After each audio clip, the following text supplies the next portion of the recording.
ஸ்ரீ குருப்யோ நமக. குருர் பிரம்மா குருர் விஷ்ணுர் குருர் தேவோ மகேஸ்வரக குரு சாட்சாத் பரம் பிரம்ம தஸ்மை ஸ்ரீ குரவே நமக. சதாசிவசமாரம்பாம் சங்கராச்சாரிய மத்தியமாம் அஸ்மதாச்சாரிய பர்யந்தாம் வந்தே குரு பரம்பராம். குரவே சர்வலோகானாம் விஷஜே பவரோகிணாம் நிதயே சர்வவித்யானாம் தட்சிணாமூர்த்தயே நமக. ஸ்ருதிஸ்மிருதிபுராணானாம் ஆலயம் கருணாலயம் நமாமி பகவத்பாதம் சங்கரம் லோகசங்கரம். சதாத்மத்யானநிரதம் விஷயேபிய பராங்முகம் நௌமி சாஸ்திரேஷு நிஷ்ணாதம் சந்திரசேகர பாரதீம். விவேகினம் மகாபிரக்யம் தைரியௌதாரிய க்ஷமாநிதிம் சதா அபிநவபூர்வம் தம் வித்யாதீர்த்தகுரும் பஜே. பாரதி கருணாபாத்திரம் பாரதி பதபூஷணம் பாரதி பதபாரூடம் பாரதி தீர்த்தமாஸ்ரயே. வித்யா வினய சம்பன்னம் வேதராகம் விவேகினம் வந்தே வேதாந்த தத்வக்யம் விதுஷேகர பாரதீம். அனைத்து பெரியோர்களுக்கும் நீலாயதாட்சி குமாரின் நமஸ்காரங்கள். பிரதி குருவாரம் நம்ம சிங்கேரியில் சங்கரை பத்தி கேட்டிருக்கும் குருநாதனோட பேரருள்ள இந்த காவியத்தின் நூலாசிரியர் திரு கே நாராயணசுவாமி அவர்கள். இவர் எழுதிய புத்தகத்தின் ஒவ்வொரு வரிகளையும் நாம ரொம்ப அனுபவிச்சு கேட்டிருக்கோம். பிரதி குருவாரத்திலையும் போன வாரத்தின் தொடர்ச்சியைத்தான் தொடர்ந்து கேட்க போகிறோம். 88வது வாரமாக ஹரிஹரராஜன் தன்னுடைய இளைய சகோதரன் புக்கராயனோட சிங்கேரியிலிருந்து புறப்பட்டு சென்ற போது அவனுக்கு அடிவயிறு அப்படியே பிசைவது போல இருக்கிற ஒரு வேதனை உண்டாச்சு அப்படிங்கிறத கேட்டோம். மாவீரன் அவன். வாழ்க்கையில பல இன்னல்களை எதிர்த்து நின்றவன் அவன். பெரிய சாம்ராஜ்யத்தை ஸ்தாபனம் பண்ணினவன். இரக்கமற்றவர்களான முகமதிய படைகளின் நடுவே தன்னந்தனியாக நின்று போர் செய்தவன். டெல்லி துருக்க மன்னனால் சிறைப்பிடித்து அழைத்து செல்லப்பட்ட போது கூட பொறுமை காத்துண்டு மதியோகத்தால விடுதலை அடைந்தவன் அவன். இப்பேற்பட்ட மனத்துணிவும் அறிவும் உடையவனாக இருந்த போதிலும் ஜகத்குருவின் சன்னதியை விட்டு புறப்பட்ட சமயத்துல மறுபடியும் குருவை தரிசனம் செய்ய இங்கு வரப்போகிறேனோ இல்லையோ அப்படிங்கிற பயம்தான் அவனை ஆக்கிரமிச்சுருக்கு. அதனால ஏற்பட்ட துயரத்தை அவனால தாங்கவே முடியல. கடைசி முறையாக ஸ்ரீ பாரதி தீர்த்தரை நமஸ்காரம் பண்றான். நமஸ்காரம் பண்ணி எழுந்த போது அவனுடைய கண்கள்ல நீர் ததும்பறது. ஒண்ணுமே பேசல, பேசாம நின்றுட்டே இருக்கான். ஸ்ரீ ஆச்சாரியாலும் அவனையே கருணையோட பார்த்துட்டே இருக்கார். 2 பேருமே பேசல. மௌனம் கலைகிறது. ஆச்சாரியார் பேசுறார். ஹரிஹரராஜனே, மறுபடியும் உன்னிடம் மனச்சோர்வு காணப்படுவதற்கு காரணம் என்ன அப்படின்னு கேட்கிறார். ஹரிஹரன் பதில் சொல்றான்.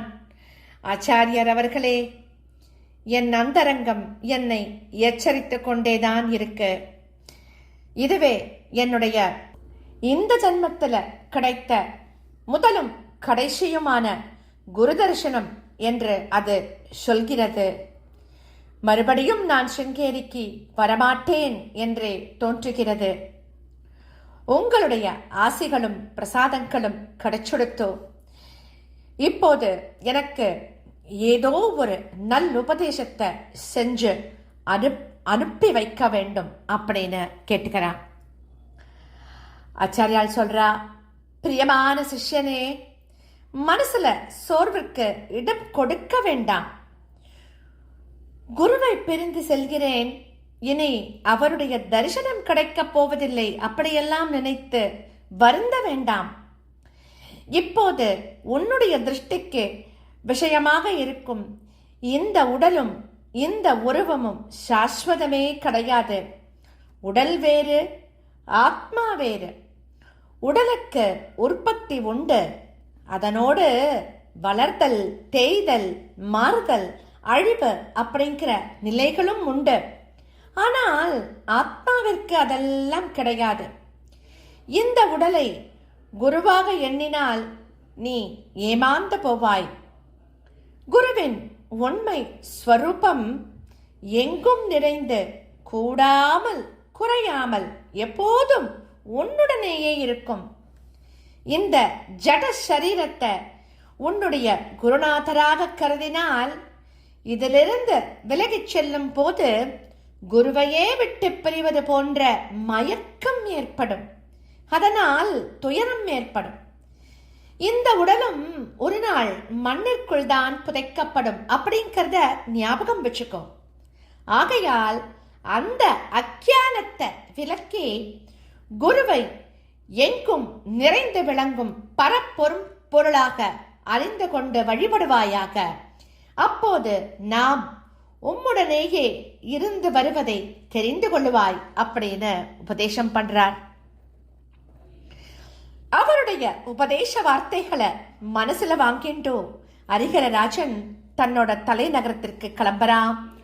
உள்மனம் எச்சரித்தபடிதான் அவன் மீண்டும் சிங்கேரிக்கு வரவே இல்லை. அந்த கிபி 1346 முதல் சுமார் 10 ஆண்டுகள் ராஜ்யத்தின் பாதுகாப்பு, முன்னேற்றம் இவைகளை பற்றிய கவலைகளும் செயல்பாடுகளும் அவருடைய அவகாசத்தை முழுதுமாக ஆக்கிரமிச்சு கொண்டிருந்தோம். அடுத்த ஆண்டிலேயே அலாவுதீன் ஹாசன் கங்குபாக்மணி அப்படிங்கிற முகமதியன் குல்பர்கா அப்படிங்கிற ஊரை தன் தலைநகராக வைத்துக் கொண்டு தனக்கென்று ஒரு ராஜ்யத்தை ஸ்தாபனம் பண்ணிட்டான். அதனை விஸ்தரிப்பதிலும் தன்னுடைய மதத்தை பரப்புவதிலும் கவனத்தை செலுத்துறான். அவனால விஜயநகர பேரரசிற்கு தொந்தரவு இருந்து கொண்டேதான் இருக்கு. ஆனாலும் ஹரிஹரன் வேறு பக்கத்தில் தன்னுடைய ராஜ்யத்தை விஸ்தரிப்பதிலும் ராஜாங்கத்தில் ஒரு உறுதியான நிர்வாக முறையை ஏற்படுத்துவதிலும் தன் கவனத்தை செலுத்தினான் அப்படின்னும் ஆங்காங்கு நேர்மையும் திறமையும் உள்ள அதிகாரிகளை தேர்ந்தெடுத்து அமர்த்தினான் அப்படின்னும் சரித்திராசிரியர்கள்லாம் அவனுக்கு அத்தனை புகழாரம் சூட்டியிருக்கா. காடுகளாக இருந்த பிரதேசங்களை எல்லாம் சீர்திருத்தி விளை நிலங்களாக மேம்படுத்தி ஆங்காங்கு சிறு சிறு கிராமங்களை ஏற்படுத்தினான் அப்படின்னு சொல்லியிருக்கா. அவனுடைய தீர்மானங்களிலும் செயல் திட்டங்களிலும் புக்கராயன் பங்கெடுத்துக் கொண்டு ஆற்றலுடன் ஒத்துழைத்தான் என்றும் அவர்கள் எழுதியிருக்கா. ஹரிஹரராஜனும் தன்னுடைய இளைய சகோதரனும் பூர்ணமாக நம்பிக்கை வைத்து பல முக்கியமான விஷயங்கள்ல அவனை சுதந்திரமாக செயல்பட அனுமதி கொடுக்கிறான். அதனால் தலைநகரத்திலிருந்து தூரத்தில் இருந்த பிரதேசங்கள்ல ஹரிஹரராஜனுடைய காலம் முடிவதற்குள்ளாக புக்கராயன் சக்கரவர்த்தியாகிட்டான் அப்படின்னு பொதுஜனங்கள்லாம் நினைக்க தொடங்குறார். ஸ்ரீ காஷி லக்ஷ்மண சாஸ்திரி தன்னுடைய காவியத்தின் 6வது சர்க்கத்தோட கடைசியில ஸ்ரீ வித்யா தீர்த்தருக்கு அழகிய ஆலயத்தை நிறுவ ஏராளமான தனத்தை புக்க மகாராஜன் அனுப்பி வைத்தான் அப்படின்னு எழுதியதன் காரணம் அதுவாகத்தான் இருக்கணும்.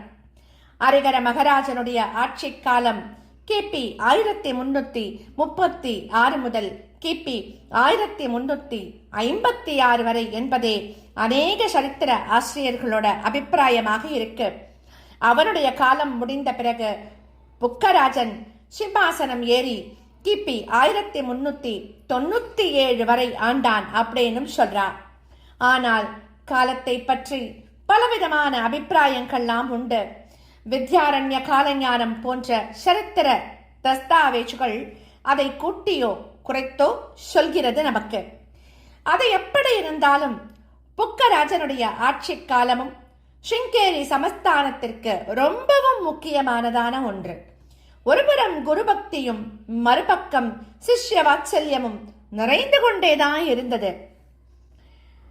11வது பீடாதிபதியான ஸ்ரீ பாரதி தீர்த்த சுவாமிகள் தம்முடைய பிரியமான சிஷ்யர்களான ஹரிஹரனிடமும் புக்கரிடமும் கொண்டிருந்த வாத்சல்யத்தை பின்னால் அவரை அடுத்து பட்டம் வகித்த ஒவ்வொரு சிங்கேரி ஜெகத்குருவும் தங்கள் சிஷ்யர்களிடமும் கொண்டிருந்தார்கள். இந்த விசேஷத்தை சிங்கேரியில இன்னைக்கும் நாம கண்கூடா பார்க்கலாம். ஸ்ரீ ஆச்சாரியால தரிசிக்க சிங்கேரிக்கு வரும் சிஷ்யர்கள் திரும்பி ஊருக்கு செல்ல வேண்டிய தினம் வரும்போது ரொம்பவும் வருத்தத்தோட தான் காணப்படுவா. இன்னும் 2 தினங்களாவது தங்க முடிஞ்சா எவ்வளோ நன்னா இருக்கும், இத்தனை சீக்கிரமா அந்த இடத்தை விட்டு செல்ல வேண்டி இருக்கே அப்படின்னு வருத்தம் தான் படுவோம் இல்லையா? மதுராட்சதைய இப்போதே கேட்டு வாங்கி கொண்டு விடுங்கள், அதுதான் உங்களுக்கு சௌகரியம் அப்படின்னு யாராவது யோசனை சொன்னா சாயங்கால தரிசனம் இருக்கே, அப்போது வந்து இன்னொரு முறை குரு தரிசனம் செஞ்சுட்டு மந்திராட்சதை வாங்கிக் கொள்ளலாமே அப்படின்னு எல்லாரும் பதில் சொல்வதை நாம சகஜமா கேட்கலாம் இன்னைக்கு கூட. அதுக்கெல்லாம் காரணம் சிங்கேரியில் குரு சிஷ்ய உறவு ரொம்பவும் பலமானது. குருவின் பரிவும் சிஷ்ய வாத்சல்யமும் சிஷ்யர்களால் அவரை விட்டு பிரிவதை தாங்க முடியாம செய்திடும். அதுவே பக்தர்கள் அனைவரோட அனுபவம். ஊன்றி கவனிப்பவர்களுக்குத்தான் அது நிதர்சனமா விளங்கும். 35வது பீடாதிபதி ஸ்ரீ அபினவ வித்யாதீட்ட சுவாமிகளின் உள்ளம் ரொம்பவும் விசாலமானது. தம் சிஷ்யர்களின் பால் அவர் கொண்டிருந்த அன்பாலும் பரிவாலும் அது எப்போதும் நிறைஞ்சு காணப்படும். தம்முடைய சிஷ்ய வாத்சல்யத்தை வெளிப்படையாக காண்பிப்பதற்கு அவர் தயங்கியதே கிடையாதுன்னு சொல்லலாம். பக்தாள் எவ்வளவு எளிமையானவர்களாக இருந்தாலும் அவர்களிடம் பெருகும் தம் அன்பை அவர் மிக எளிதாக வெளிப்படுத்தி காண்பிச்சுடுவார். மீண்டும் மீண்டும் யாத்திரைகள் செஞ்சு கொண்டும் ஊர் ஊராக சென்று சிஷ்யால சந்தித்து அனுக்கிரகம் செஞ்சுட்டே இருந்தார் அவர். எங்கெல்லாம் அவர் சென்றாரோ அங்கெல்லாம் ஒவ்வொருவரும் தன் தந்தையோ தாயோ வந்தது போல மகிழ்ச்சி அடைவார். மீண்டும் மீண்டும் ஸ்ரீ ஆச்சாரியாளின் ஜாகைக்கு வந்து தரிசனம் பண்ணிட்டே இருப்பா. ஆச்சாரியால் எங்கெல்லாம் சென்று நிகழ்ச்சிகள்ல பங்கேற்பாரோ அங்கெல்லாம் அவளும் கிளம்பிடுவா. ஆனா அந்த ஊரில் முகாம் முடிந்து வேறோர் ஊருக்கு செல்ல வேண்டிய தினம் வந்துட்டா ஸ்ரீ ஆச்சாரியாளுக்கு விடை கொடுக்க முடியாம துக்கத்துல மூழ்கிடுவா. அடுத்த ஊருக்கு போறா. ஆனா அந்த ஊர்ல இருந்து ஆசிரியர் கிளம்பும் போது அவளுக்கு துக்கமாயிடும் ரொம்ப. ஒரு சமயம் தமிழ்நாட்டுல தூத்துக்குடி அப்படிங்கிற சிறு நகரத்துல சங்கரமடம் கட்ட அஸ்திவார பூஜை செய்வதற்காக சென்ற ஸ்ரீ அபினவ வித்யாதீட்டர் அந்த ஊர்ல சில தினங்கள் தங்குறா. அந்த ஊர்க்காரரான ஒரு இளைஞன் அவரை முதல் முறையாக தரிசனம் செஞ்ச போதே அவரிடம் மிகுந்த பக்தியை கொண்டுட்டான். ஆனா அவன் ஒரு கல்லூரி மாணவன் தான். காலையில ஸ்நானம் செஞ்சுட்டு சந்தியாவந்தனம்லாம் அனுஷ்டானங்கள்லாம் செஞ்சுட்டு தன்னோட கல்லூரிக்கு போகிறதுக்கு முன்னாடி மடத்தோட முகாமிற்கு வந்து ஸ்ரீ ஆச்சாரியால தரிசனம் பண்ணுவத வழக்கமா வச்சுருக்கான். பெரும்பாலும் வயது முதிர்ந்த பக்தர்கள் தான் வந்து போய் கொண்டிருந்த அந்த காலை வேளையில அனுஷ்டானம் செய்வதற்காக போட்டுக்கொண்ட விபூதி பூச்சுக்கள் கூட கலையாம ஒரு இளைஞன் தம்மை தரிசனம் செய்வதற்காக வேகமாக வருவதையும் தரிசனம் செஞ்சுட்டு நமஸ்காரம் செய்தவுடன் அதே வேகத்தோட கிளம்பி விடுவதையும் ஆச்சாரியால் கவனிச்சுட்டு தான் இருக்கா. அவருடைய இளம் முகத்துல தவழ்ந்த சாந்தம், பக்தி சத்தை, யாருக்கும் எந்த விதமான தொந்தரவும் கொடுக்காத அந்த அமைதியான தன்மை, மற்றவாளிடம் பேசி வீண் பொழுது போக்காத அடக்கமான சுபாவம் போன்ற எல்லாத்தையும் பார்த்த அவர் அந்த இளைஞன் பால் அன்பு கொண்டதுல ஆச்சரியம் ஒண்ணுமே இல்லை இல்லையா? முகாம் முடிந்து வேறோர் ஊருக்கு செல்ல வேண்டிய தினம் வந்துடுத்தோ அன்னைக்கும் அந்த இளைஞன் வரான். அன்னைக்கும் அவன் அப்படித்தான் நடந்துக்கிறான். நமஸ்காரங்களை எல்லாம் செஞ்சுட்டோ அவன் திரும்ப கிளம்புறதுக்கு முன்னாடி அவன்கிட்ட நாமே ஓரிரு வார்த்தைகளாது பேசணும் அப்படின்னு ஆச்சாரியால் நினைச்சிருக்க வேண்டும். ஏன்னா அவருடைய கவனம் அந்த இளைஞன் மேல தான் இருக்கு. அதனால அவரே அவனை வாய்விட்டு அழைக்கிறார், அப்பா இங்கே வா அப்படின்னு. அந்த இளைஞனுக்கு குரு தன்னைத்தான் அழைக்கிறார் அப்படின்னு தெரிஞ்சதும் உடம்பெல்லாம் அப்படியே லேசா நடுங்க தொடங்கிறது. அவருக்கு கிட்டக்க வந்து மீண்டும் நமஸ்காரம் பண்றான். ஆச்சாரியால் கேட்கிறா, நீ யாரப்பா, உன்னுடைய பெயர் என்ன அப்படின்னு. அப்போ அந்த இளைஞன் சொல்றான், சுவாமி குலத்து அப்படின்னு தன்னோட பெயரை தெரிவிக்கிறான். உன்னுடைய தகப்பனார் பெயர் என்ன, நீ என்ன செஞ்சுட்டு இருக்காய் அப்படின்னு கேட்கிறார். அந்த இளைஞன் தன்னோட தந்தையோட பெயரை சொல்றான். சொல்லிட்டு நான் வஉசி காலேஜ்ல பிகாம் வகுப்புல சேர்ந்திருக்கேன் அப்படின்னு சொல்றான். ஆச்சாரியால் கேட்கிறா, பிகாம் படிப்புல சமஸ்கிருத பாடம் உண்டா அப்படின்னு கேட்கிறார். அந்த இளைஞன் பதில் சொல்ல போறான். அவர் இன்னும் ஆச்சாரியால் என்னெல்லாம் கேள்வி கேட்கிறார், அவன் என்னெல்லாம் பதில் சொல்ல போறான் அப்படிங்கறத நாம அடுத்த வாரம் தொடர்ந்து கேட்கலாமா? ஸ்ரீ சத்குரோ பாக்கி, ஸ்ரீ சத்குரோ பாக்கி, ஸ்ரீ சத்குரோ பாக்கி.